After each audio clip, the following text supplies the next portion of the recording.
there's tons of growth in New Braunfels. It feels double the size of when we came here. We're a resort town, and so you see a lot of people vacationing and having fun.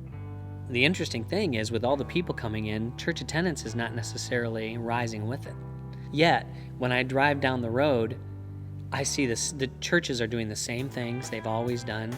And the challenge as a church is, how do you not get locked in to what's always been done when it was just a tiny little, community that was a suburb, and there was a nice little place that people came and tubed the river.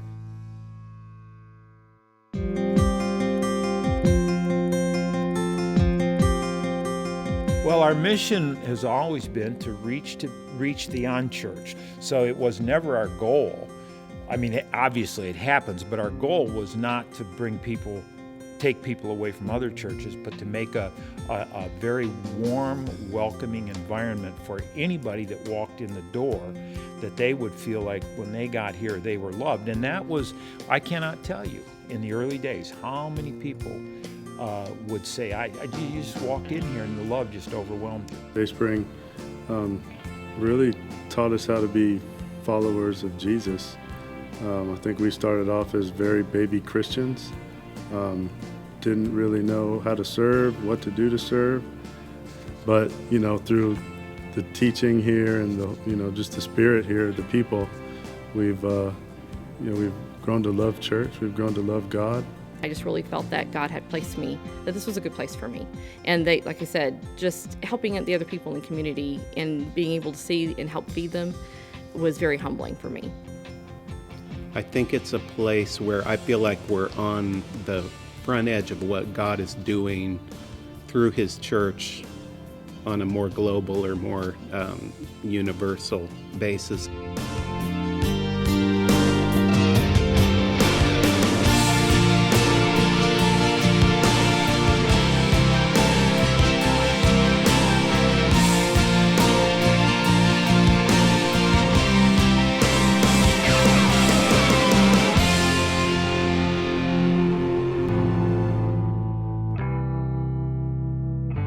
Our home base is crumbling a little bit, and this is we're laughing because we're seeing pictures of the very first service in our sanctuary that looks exactly the same as it did 20 years ago.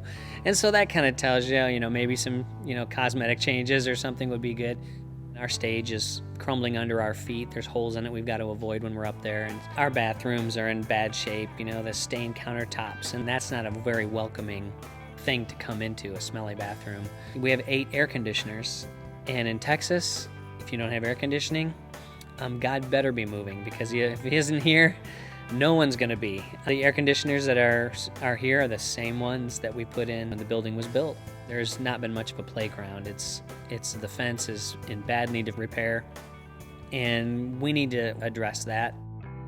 We're not looking at having these opulent displays and having state-of-the-art everything. I mean, we know that there's better ways to spend our money than to do that, but the things that need to be replaced now are actually taking away. They're a detriment to us. They're leaving a bad impression. And so we want to fix those things so that we can get on with the ministry that we really want to do. Well, we came up with the idea for the Raise, Reach, and Rescue campaign because we knew we wanted something that would explain not only, okay, yes, we're doing improvements and we need to raise money for those improvements, but what do they represent? Day after day, people came to help David until he had a great army of God. And that's a great picture of what I think could happen here. Day after day, we've got people coming up saying, I want to be part of that.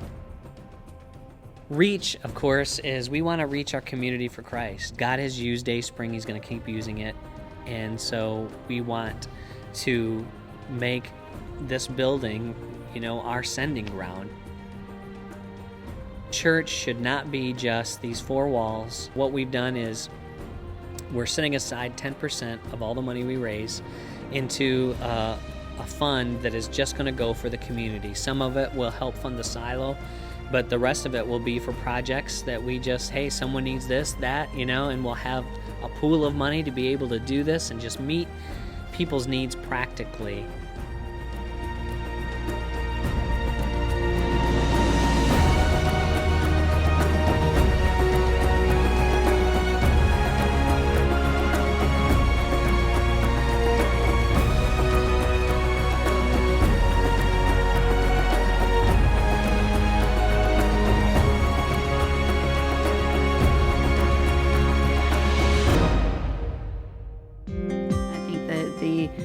New improvements are going to really create some energy.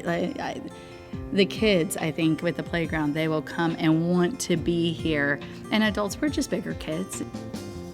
The Dayspring might look like a small church. It will be a great example to our community. When we have faith, desire, when we prayed, and when we work together for the Lord, He will provide if we just trust Him. This is a cause, I think, worth rising to. And join with Amy and I as we challenge ourselves. If we all do this, this will set the stage, I think, for the next 20 years of ministry at Dayspring.